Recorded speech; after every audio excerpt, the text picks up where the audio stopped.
Welcome to Gatecrashers, a podcast dedicated to kicking open the door to your next favorite thing. Our mission, our creed, and our code is this: to make all things more approachable and accessible for everyone.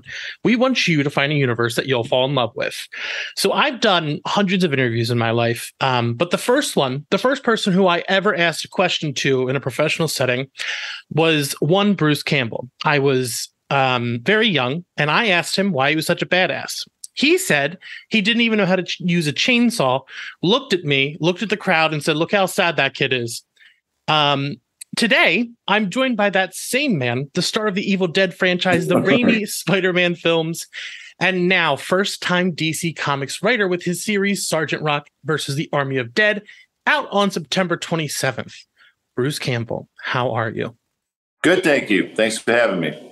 Thank you for being here. That question I asked you has haunted me my entire life. My family has mocked me with it. Good. Since that, yeah, I deserved it. It's fine.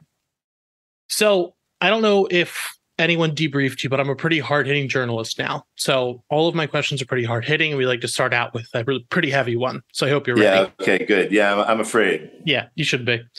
What's your favorite sandwich? Sandwich? Yeah. I just gave up wheat, so I don't eat sandwiches anymore. God. But when I did, egg salad. Oh, egg salad. I don't think we've gotten that one before. Yeah, now I just eat the egg salad. Nice. So, I mean, yeah, just go straight for it.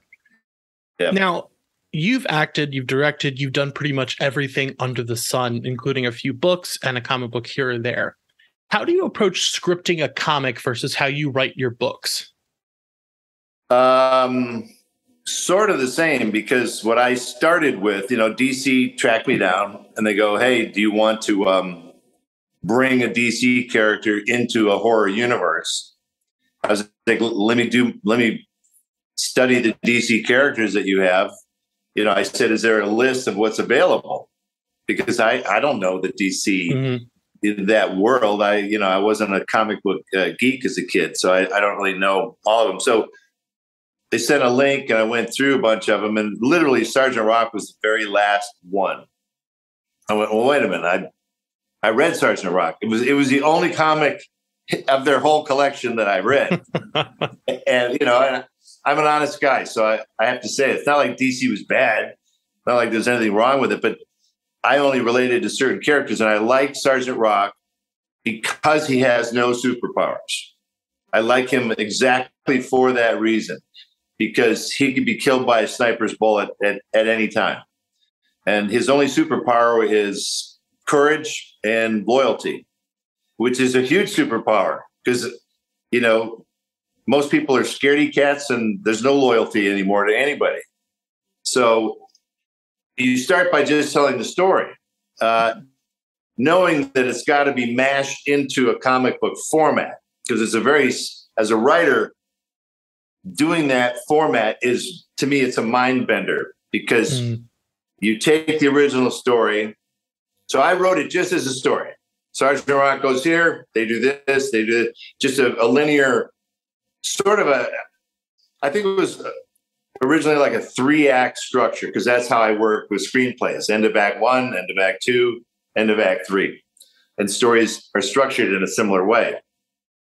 So in this case, I submitted to them just the story, and then they were like, "Okay, fine, we'll do 6 issues." So then I was like, okay, now the first trick is to split it up into 6 issues. And, these comics always end with a lot of dun, dun, dun, dun, dun, dun, dun, guy peeking around a corner, the guy with a knife and a shadow about to kill somebody. You always have to sort of get people to go to the next comic, the next book. And so it really just starts the same way as writing a screenplay. You write the characters and all that sort of stuff. Then you have to go through the mind bender of essentially storyboarding. It's really what you are. It's like I could direct that now. I could direct that movie because I've already storyboarded the whole thing, Do you think coming from that screenwriting and acting background, it helps you write for this really visual medium? Hell yeah. I come from, the movie world. And so guys like Sam Raimi were always very visually oriented. And what's awesome about writing comics is you don't have to worry about budget. So, man, I blow shit up. There's all kinds of, it's near the end of World War II in Berlin. It's a creepy place that's been bombed to shit by the Allies. So it's kind of perfect, in my opinion, for a horror setting. And so then we began the process of making the 6 issues and making that all work. And then, finding you pick your artist. Do you think there are any other strengths to the medium of comics that there are of telling the story live action, other than the budget? Say that again. Advantages of writing comics? Yeah. It's just another way to create an imaginary world that you want to suck people into. So it really is, it's you want to achieve the same effect. With a movie, you want them to be drawn into it and carried along with it without losing their attention. So the same goes for comics. You want to suck them in with a premise that hopefully is compelling, because in any drama or any movie, you get a gimme. So this gimme is Hitler can bring dead soldiers back from the dead. That's your gimme. Mm-hmm. So once you have that, then you can have a lot of fun with it. So it's been really fun, because the other thing that I can mess with history, and no one can do anything about it. No one can stop you. No one can stop me. And Hitler, there was always speculation of what really happened in that bunker. Did he kill himself? Did the Soviets kill him? That sort of deal. So I had a chance to tell my version of what happened to Hitler. And it makes me very happy to be able to do that, because no one can really dispute it. Yeah, no one was there. I'm like, were you there? How do you know it? Prove me wrong. So you have your artist, Eduardo Rizzo. Did you get to choose your artist, or did DC pair you up with someone? No, that's the beauty of working with a big comic book company, is they have a stable of these very, very talented people.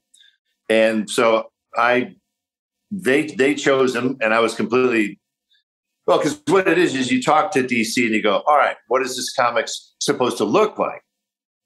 What type of art are we really going for? And because Rock is a very retro character, very old school, the idea was make it seem like you're reading a comic from the 60s, in that, not that it's rudimentary or primitive or any way, just it has to have, I think the word we used was traditional. We wanted to do it in a traditional comic book style. So it just feels familiar. We're not trying to reinvent the wheel here, Yeah. So Eduardo was just great. And, once DC picked him after our conversation, then, we had a chat of like, what's it supposed to look like? And what's cool is, in a wartime setting, Berlin was probably really fucking terrifying and not well lit. I mean, it was probably a very dark city at night, especially they turned out their lights because everyone was bombing the crap out of them. So cities were dark in World War II. London was dark. They intentionally made their cities dark. So made it even super creepy. So that was the fun there of, the shadows, the lighting, the contrast.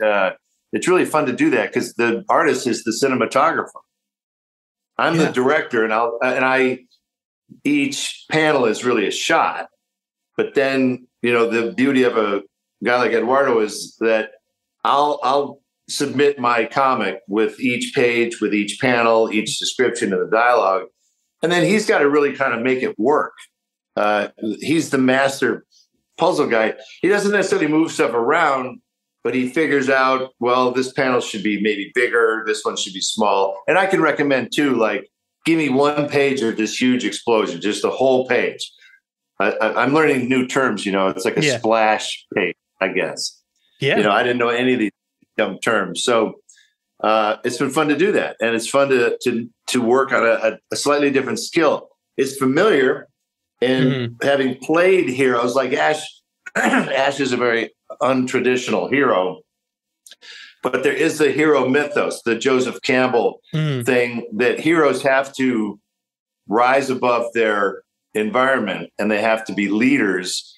And so it was fun to write Rock because I understand the goal of what a hero has to do. It's tons of self-sacrifice. And Rock is, in almost every issue, is completely willing to put himself on the line, life or death, here we go. Especially, in the last issue where it's going to get gnarly between him and Hitler. It's going to get personal. I'm very excited for that. Yeah, it was fun to write because you're like, yeah, what would I do if I ran into Hitler? Like, what if I had my chance? Like, if I had my shot at Hitler, like, what would you do? If you had your moment and you were faced with this guy, would you take him on? Damn, that's a really interesting way to come at a World War II story. Yeah. Now, for you as the writer, what do you think are some essential elements to a good war story other than, the war? Creating characters that you want to follow through the war. I mean, you can blow shit up all day long, but if you don't care about the characters, we had this a lot of discussions on Burn Notice, the TV show I did for a while, was you have to like those characters because you can, Matt Nix loved blowing stuff up, but it's like, if you don't care about those characters, it's just an explosion. But if you care about the characters, now you're worried about the explosion or you're worried about the bad guys or something like that. So that's an important aspect too, is to make sure that the characters sort of stand out. Like Rock has to be a stand, and you have to be careful as a writer. You don't really want, like, no one should be able to use Rock's dialogue. No other character should talk like Rock. And that is a trick as a writer, is making the characters distinct, whether it's Hothead, whether it's these, the bazooka guys. You want to try and make them, through the 6 issues, you go, oh, cool, let's see what Hothead's up to in this issue, and making the way they talk very, very suited to themselves. Because we always would complain in scripts. We'd see rewrites of a draft of a script. This happens in TV more than films, but because they rewrite more in television. You'll see the rewrite, and all they did was shuffle the dialogue around. They just took half of your line and gave it to another character, and you shouldn't be able to do that. Every character should talk specifically like their character. And on Burn Notice, it was very funny. We started out talking like how the writers wrote. By the end, they wrote how we talked. Mm-hmm. So there's an interesting synergy that can happen. So anyway, those are the tricks. Some of the tricks of writing are to make things distinct. Yeah, I've never heard anyone talk about the distinction of language between characters. So that's very interesting to think about. Yeah, it's annoying as hell when writers will just randomly reassign dialogue, and it's like, come on, that was a chick. Yeah, it was a chick saying that. She wouldn't talk like me. Yeah. So, with this being a war story / horror, why do you think these genres so often cross over? Well, war is horror, so they're kind of one and the same, really. Mm-hmm. So I didn't have to do a lot to create a horrific environment. These guys are parachuting into an urban area at night in a dark-ass, dangerous city. So the horror kind of, in that particular case, I think came more naturally. So this story deals with zombies. You've been dealing with zombies, demons, ghouls almost your entire career. What about them as a villain do you think has given them such staying power in the public eye? Well, first I want to make the distinction. These guys are not possessed. They're pretty much just reanimated actual human beings. So they don't, the only, I guess, superpower they have is that they've already been killed. So they're sort of being kept alive between lots of chemicals and lots of early electronics. But they can be a useful character. And the other distinction is possessed. So they're not possessed. When you get possessed, you're reanimated by some evil entity that takes over your body. This is mostly biological, these guys. But zombies can be handy because they're hard to kill and they're not afraid. So that's a tough adversary. When you get into a war scenario, and Rock explains it sometimes in some of his voiceover. He goes, the most dangerous time of any war is when you have the other army on their heels, because there's a point where they will stop being afraid and they will just fight for their lives because they don't care anymore. They think they're all going to die. That's a very dangerous opponent, because that's when it's time for kamikaze shit to happen, And so hopefully they're a good adversary, because they don't. You can't yell at them and they'll run away. Even if you shoot at them, they're not stopping. Yeah. So wow. Yeah, it's an interesting angle. Now, the story is like a hard horror. Is there going to be any relevance of humor in the story at all, or? Well, you have to tell me. I mean, I call it gallows humor. Mm-hmm. There is guys like Hothead. The character Hothead he's usually having the most fun when he's burning shit down. So there is a beautiful use of language in the first issue where it says Nazis dead ahead. But the way there's a comma between the two things is just hilarious. So I think the gallows humor really does come across well in the first issue, but that's the only one I've gotten to read so far.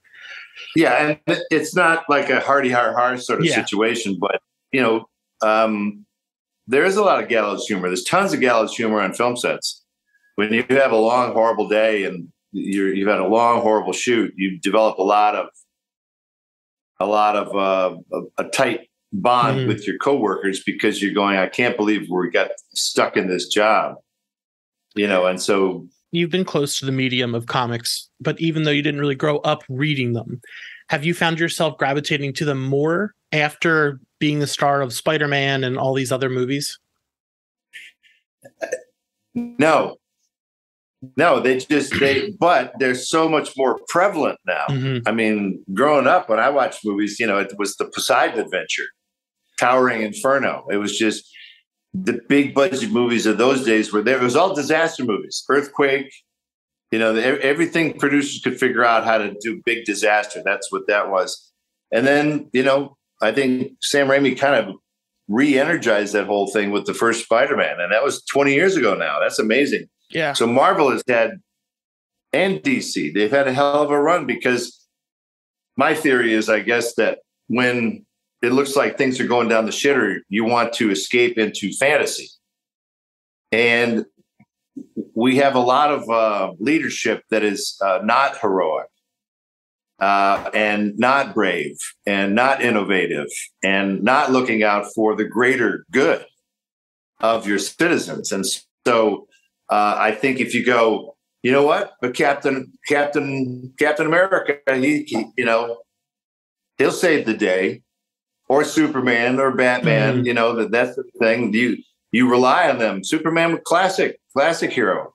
And why not? He saves the day. That's what these guys do. That's their job, is to save the day. Then you walk out into the theater and get back into your miserable life. Yeah, you get to go back to the darkness. Now, I know you got that big list of heroes and you hit the end. Was there anyone else in the DC universe that you'd ever like to take a crack at?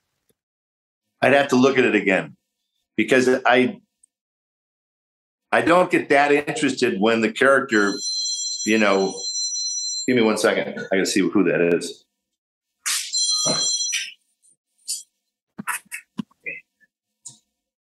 All right. Sorry about that. Where were we? Okay. You were saying you don't get interested in. Right. So yeah, it's about, what's the Achilles heel of the character? They all have one. Superman is kryptonite, the classic Achilles heel of Superman. They all have something. So I don't know. It also depends on, maybe you take a character that has had no horrific aspects and throw them completely into it. It could be very interesting. I wouldn't mind doing one with a female character. As long as I'm allowed to write a female character, Yeah, that would be interesting to see. I'm scared of the day when men can't write for women and women can't write for men. Mm-hmm. It's just writing. It's just fiction. So yeah. I wouldn't mind trying that. Make a kind of a hot, sassy, badass chick to be kind of, taking on the dark side. It could be fun. Yeah. Now, you've been so close to horror for so long.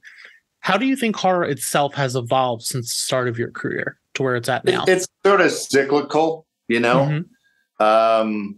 Evil Dead 2, we sort of started to get into the world of what we call splat stick, humor, horror combo. Mm-hmm. It's a tricky dance, So, horror was always just like, I think in the earlier days, like 70s, it was guys with machetes, guys with knives, guys with axes, guys with masks. It was scary guys who escaped from institutions. There was a lot of that. And then the Evil Dead style horror, it's more fantastical, where you have someone who's possessed. And I mean, that's an interesting wrinkle of the whole thing. Then it kind of got into torture porn, where like guys, sticks your dick in a vice and pokes it with a stick for half an hour. And I'm like, my problem with that is that it's lazy filmmaking. Yeah. That good horror involves mood, atmosphere, suspense, scares where you actually jump. That's the whole thing. We tried in the first Evil Dead to have 4 or 5 times where people would actually jump. And it was really fun to see that happen in theaters. And so horror kind of, and then you get to the Freddy, the Nightmare on Elm Street. He was kind of a wisecracking child molester, creepy character, but with a little bit of really sarcastic humor. So I think it ebbs and flows, and I'm glad to see that torture porn has sort of gone away. Just basically torturing women. Women were really tortured for years. They were always the victim. Jamie Lee Curtis, in Halloween, she's the classic femme fatale. And then Sam's theory was, no, I'm going to use a guy. I'm going to have a guy be tortured way worse than I would torture a woman. And he actually, at one point during Evil Dead 2, there's a shot in there. He goes, I want you to scream like a girl when you see this monster pop up in the cellar. Like that's how scary it is. So you're actually going to scream like a woman. It's so scary. So Sam thought he could do more and up the horror more if you threw a guy, as your lead. He's your punching bag rather than a woman. So that's another variation of the horror. Does horror happen to a man or a woman? Very often it'll happen to a group of people. Now who knows? Well, thank you so much for being here. Sargent Rock versus the Army of the Dead is out on September 27th. This was incredible. Thank you for joining me. Thank you, my friend. Stay tuned, because we'll have to see about the future of Sargent Rock.